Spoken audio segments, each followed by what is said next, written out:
Welcome to this edition of Bury Your Bookie. I'm Jeff DeForrest. Very happy to have you guys with us as we get round three underway. The conference finals in both the NHL and the NBA. Been very heated competition all the way through. There are a couple of issues to decipher, and number one of which, having done sports talk forever, various outlets and various platforms that I've been on, mostly radio, some local, some national, and TV shows all over the place. The one thing is kind of a cliched argument where people would assert that, geez, the network executives at 30 Rock or whatever network it happened to be, in that case, NBC, are ready to jump out of the top story of the building if this matchup takes place, if so-and-so or such and such doesn't make it into the next round. And you would have to think in the NBA, Adam Silver, they're a little bit nervous in the NBA offices right now as they try to appease their advertisers and the people that have spent millions of dollars to place a spot,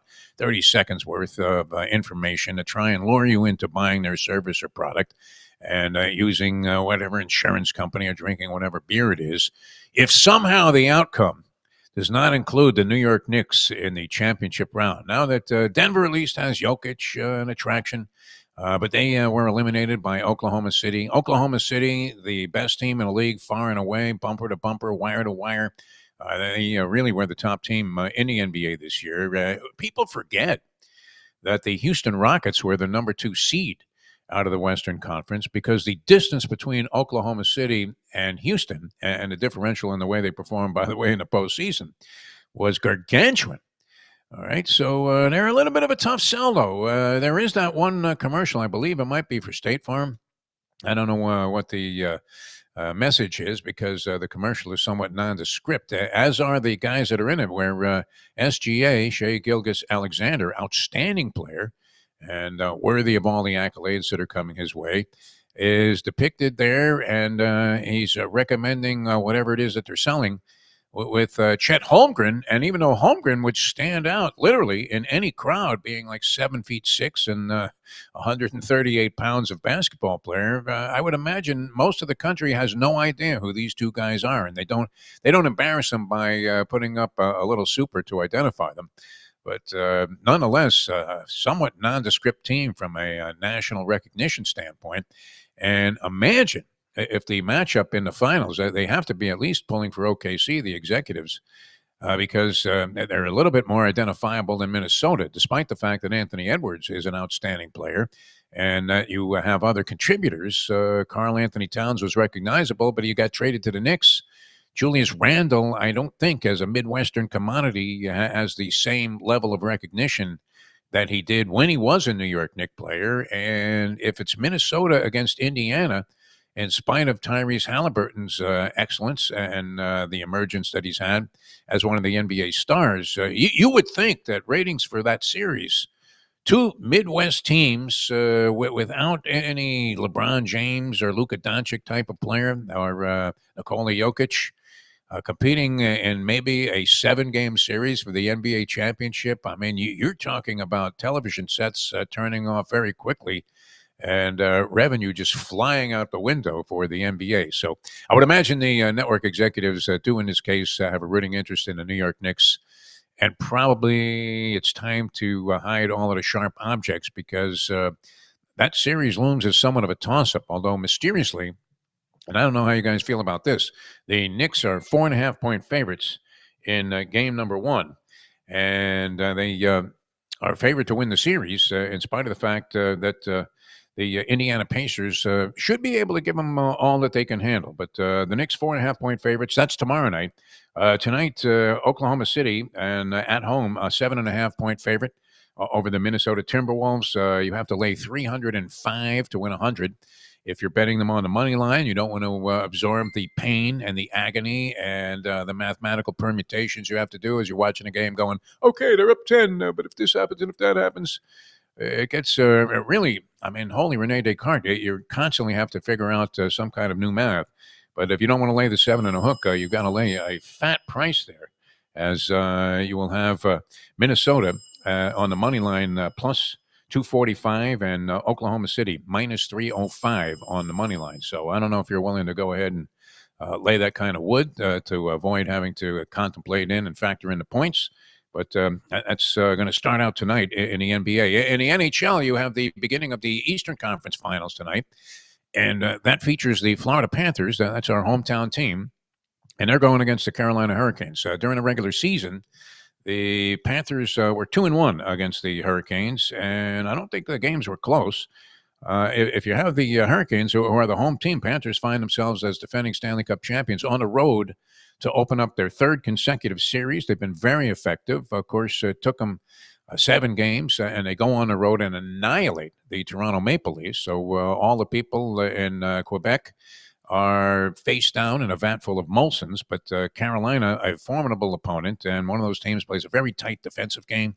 Well, we'll see if the Panthers can break loose. Their heavyweight and heavy hitters have not been the most impactful players. It's interesting because we talk about Bill Zito as an executive being probably the sharpest executive right now. Maybe you could make the case the general manager of the Florida Panthers has been performing at as high a level as a sports executive as anybody in any league, in any game. I don't encompass soccer into that. I mean, if Barcelona is making some kind of shrewd decisions there in the front office, I would be ill-equipped to comment on that. But whether you're talking baseball, basketball, football, hockey, Bill Zito, with the additions he made of Seth Jones, a defenseman, has been a huge factor for the Florida Panthers. He and Brad Marchand, who they got from the Boston Bruins at the trade deadline, tremendous contributors, and really maybe the majority of the reason why they made it out of that second round of the playoffs and have a chance to defend their Stanley Cup, taking on the Carolina Hurricanes rather tonight. They'd probably rather be playing the Panthers. Might be an easier draw. I don't know if Bryce Young can skate, but this figures to be an interesting and tightly contested series. Goaltending, obviously, huge in both of the series, as you have Edmonton and Dallas getting underway tomorrow night in the Western Conference. But could be. I mean, I'm thinking it's probably going to be a rematch.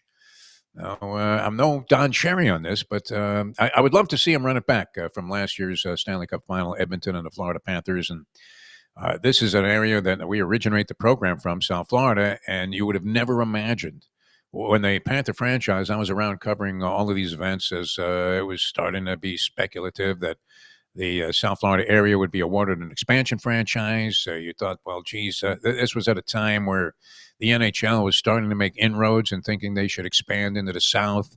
Bombed down in Atlanta with the Thrashers there, with the games being called by our good friend Scott Farrell. And it really didn't last, and they ended up having to leave the city. But it did catch on, surprisingly, in South Florida to an extent. And more so with Tampa. Tampa's had more overall success, but the Panthers are starting to make up a lot of ground, much like we saw with journalism in the Preakness, where the horse makes up 10 lengths in the last 50 yards of the race and comes up with the victory for our man Umberto Rispoli on Saturday. That was great stuff. And you think how thin the margins are in terms of being judged in sports, where if Rispoli doesn't win that race by some miracle, he would forever be crucified for attempting to go through that small crack that was there for a little while in the stretch inside the 16th pole and gets crushed like a grape by Flavian Pratt and the Baffert entry in the race. And it looks like he's still hopelessly behind even when he gets through there and gets clear sailing and somehow manages to win. So he becomes a hero instead of a goat. And we'll see if that factors in any way in any of these series here, where all of them, I'm thinking OKC probably wins that series in 6 against Minnesota. Is that your thought out there? I know that's a chalk-eating loser move, and I don't know what to tell you about Indiana and the New York Knicks, except that you would have to feel that the league, they might put Scott Foster in there to referee every game with an agenda. Is the NBA clearly involved in these kind of conspiracies?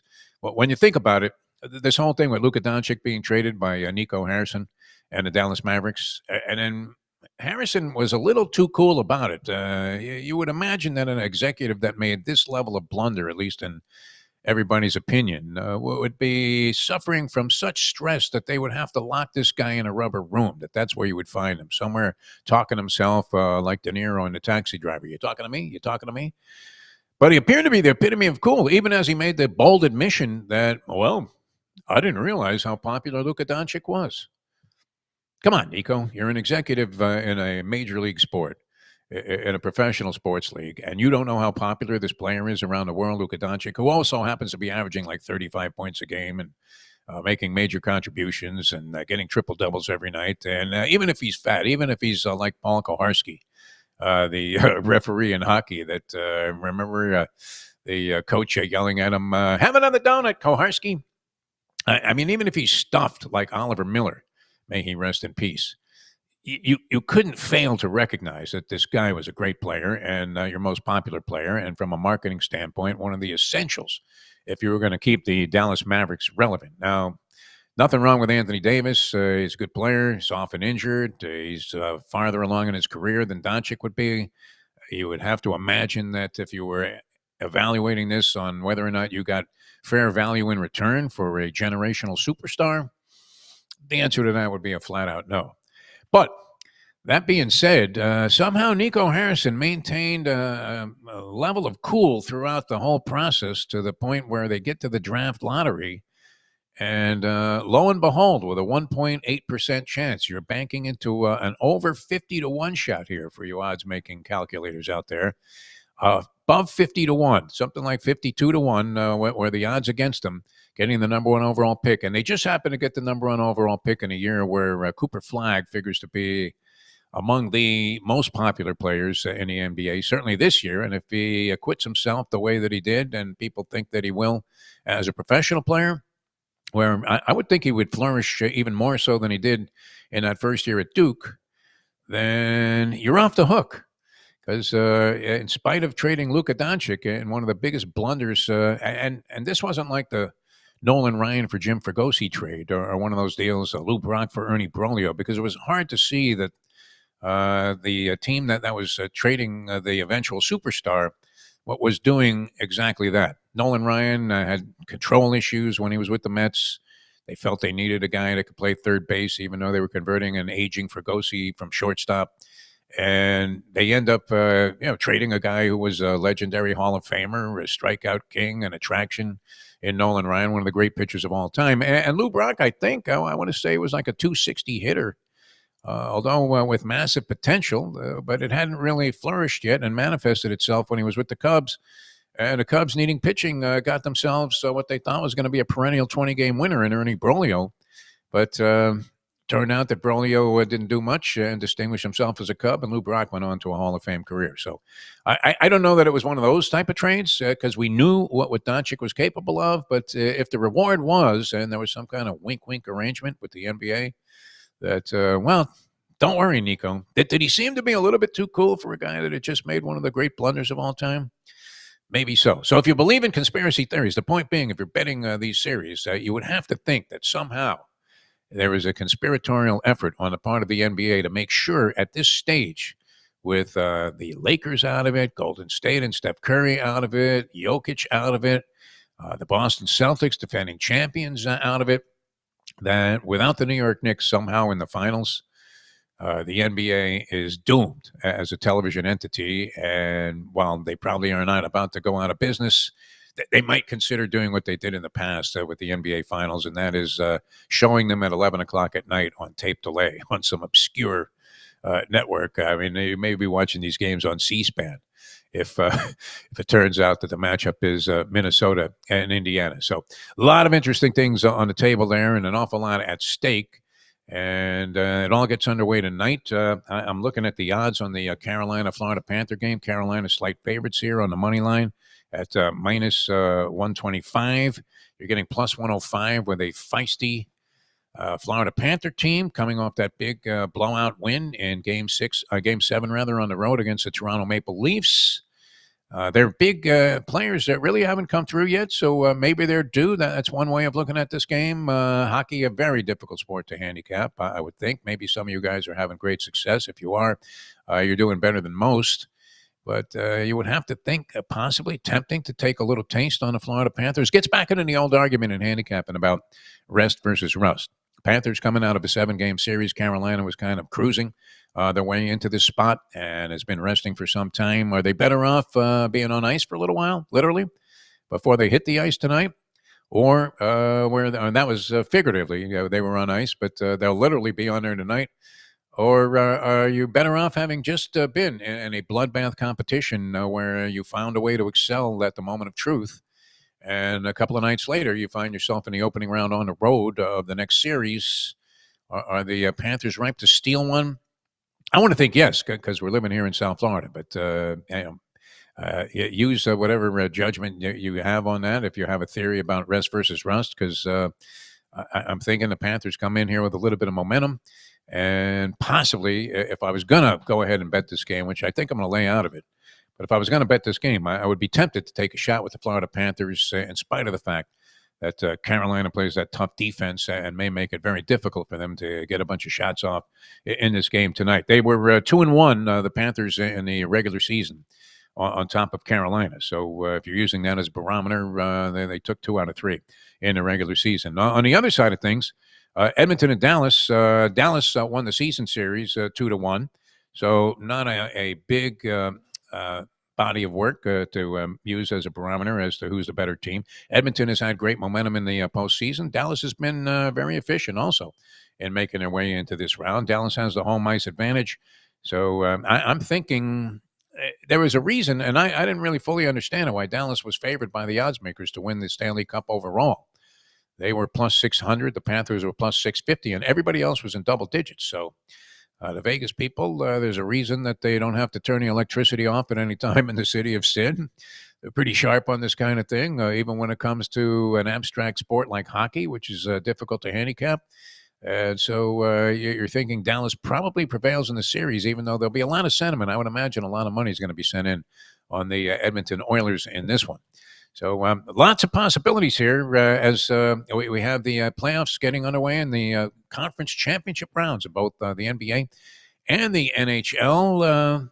And should be a very, very exciting proposition all the way around. A lot of prop bets, I would imagine, would be made. I had a friend that, wow, I mean, talk about hitting a long shot as part of a parlay. A very popular betting strategy these days is to go ahead and combine a bunch of absurd conditions in proposition bets and try to make a lot of money off wagering a little. This guy put up $25, and one of the elements of his parlay, I think it only involved 3 components, was in the Knicks closeout game against the Boston Celtics.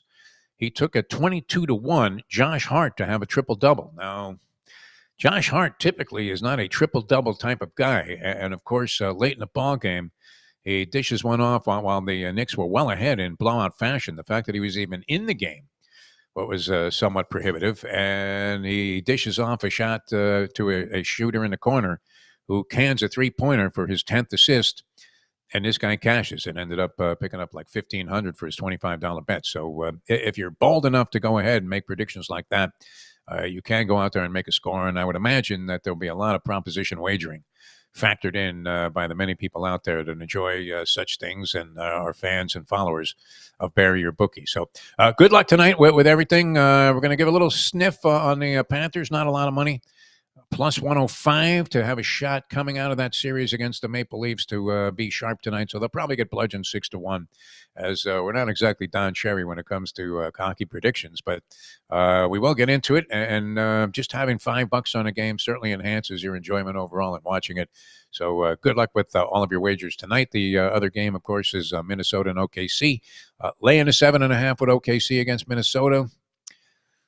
Your inclination would be to factor in the chalk being at home and not laying double digits.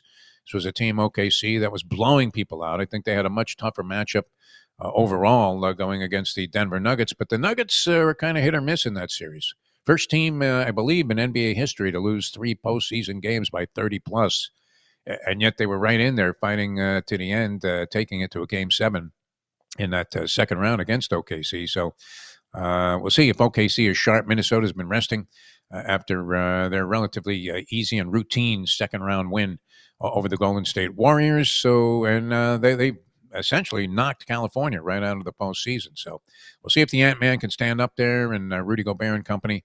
But inclination would be to feel that Oklahoma City probably wins the game on the money line. The 7.5, you may want to take a Scotty M, who usually joins us on Tuesday, approach and buy that line down by a couple of points or a point or so. and figure that it may not be as easy as it appears on paper to the bookmakers, but it does appear that OKC would have a distinct advantage over the upstart Minnesota Timberwolves. All right, good luck, everybody. Thanks so much for tuning in. We'll join you tomorrow, of course, here on Bury Your Bookie. And always enjoy having you guys for the program. If you want to catch a little programming note, later on today, we're going to be posting this on a site that I work with called Bleacher Brothers. And we'll have our conversation show, which has become very popular. Our featured guest today will be Jim Lampley, the great Jim Lampley, talking about his career. He has a book out called It Happened. And we'll be talking a little boxing and sportscasting career-wise with Jim Lampley. That'll post at 1 o'clock today on Bleacher Brothers. Thanks for tuning in, everybody. See you next time here on the next edition of Bury Your Bookie.